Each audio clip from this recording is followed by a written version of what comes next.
What does an alternate future for the exploited workers in Southeast Asia's electronic waste industry look like? Electronic waste, the world's fastest growing waste stream, and a key byproduct of the digital post-human age, is the main material driver for the project. Examining the starting and end points of the global e-waste stream, the project addresses the transboundary waste piling up on Thailand's shores. More often than not, the waste ends up on drowning coastal waste infrastructures.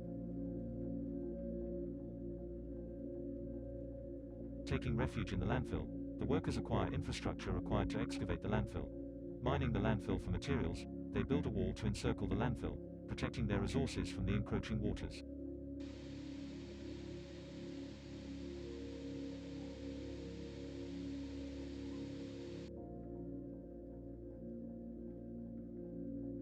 At the heart of the project is the plasma gasification technology, a furnace that converts the unsortable landfill waste into plasma rock. The unsorted waste is fed into the plasma arc furnace, which produces slag and other metals which can be used as valuable construction materials. Another key byproduct is syngas, which can be processed into electricity to sustain energy for the project.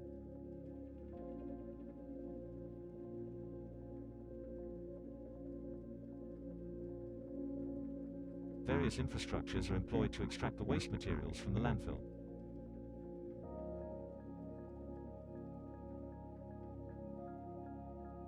A trommel is used to separate waste from the soil. Thereafter, the waste is processed through the plasma gasification process and stored in the silos, awaiting to be retrieved. The plasma rock is brought towards the wall to be combined with the transboundary electronic waste. On the other side of the wall, floating modules perform the job of sorting the transboundary e-waste dumped by foreign countries. These modules intercept the waste material and sorts them into their recycled constituents.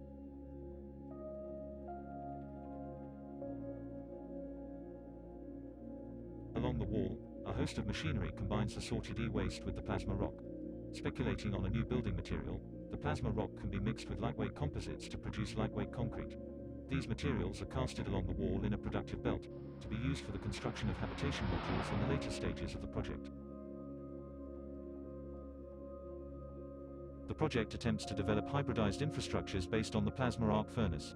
The system accounts for the inputs and outputs of the furnace process, and combines food systems with energy systems in an integrated process. Taking advantage of the gravitational logic of waste chutes, the crane hoists the modules into a hybridized tower. The waste is fed into the furnaces via differentiated waste chutes, and produces syngas to be fed into the turbines and heat exchanger at the top of the tower.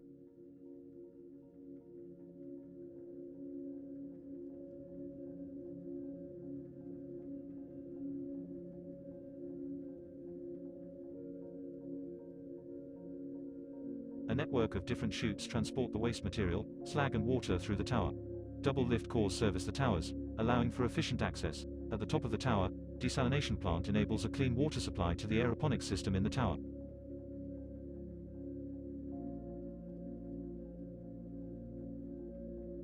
Throughout the tower, the furnaces are stacked in a parallel configuration, enabling maximum utility.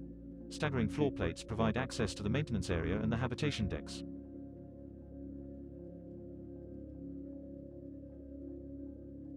Aeroponic systems proliferate throughout the tower, taking advantage of the clean water from the desalination plant. The automated harvesting system is trawled by the robotic arms in a circular manner.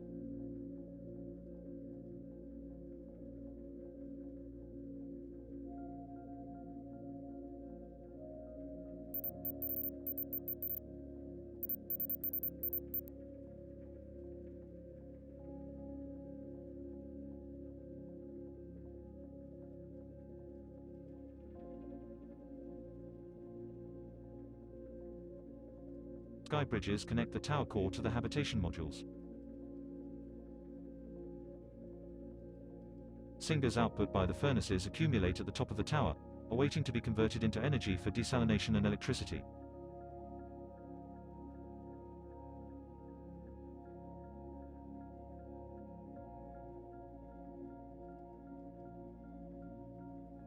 Complexity is achieved by utilizing a common discrete component adhering to a set of rules and connective logic. A simple geometry with a mereology that allows for different spatial and temporal logics to proliferate the habitation zone was selected.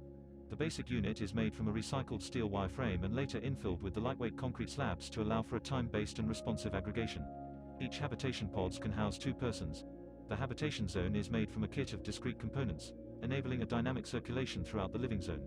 The discrete components rest on a megastructure that spans between the furnace towers and are aggregated with a set of rules that prioritize circulation and flexibility. The corridors are aggregated first to ensure continuous circulation throughout the level, followed by the habitation pods. Stairs enable three-dimensional circulation and opens more possibilities for other connections.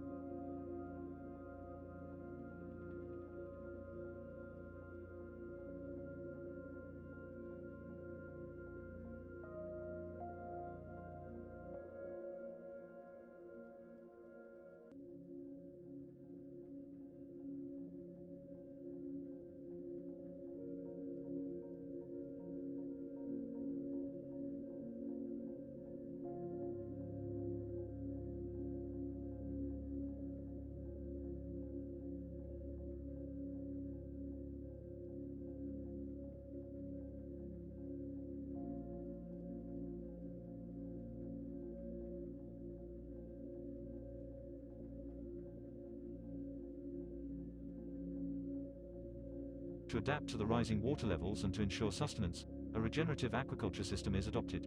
Taking into account the livelihoods of the existing farmers, the aquaculture system is designed to allow the main livestocks of oyster, seaweed and shrimps to thrive under the new aquatic territory.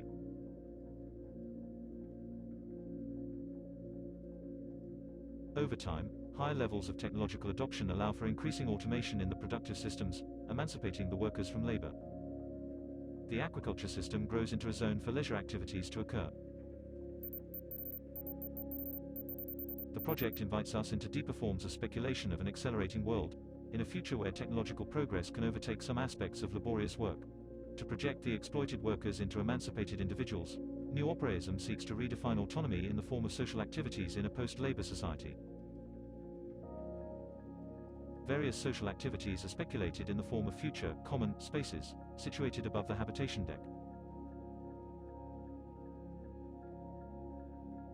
Reimagining 5 key areas of health, food, e-commerce, manufacturing and sports, in a future scenario of technological progression.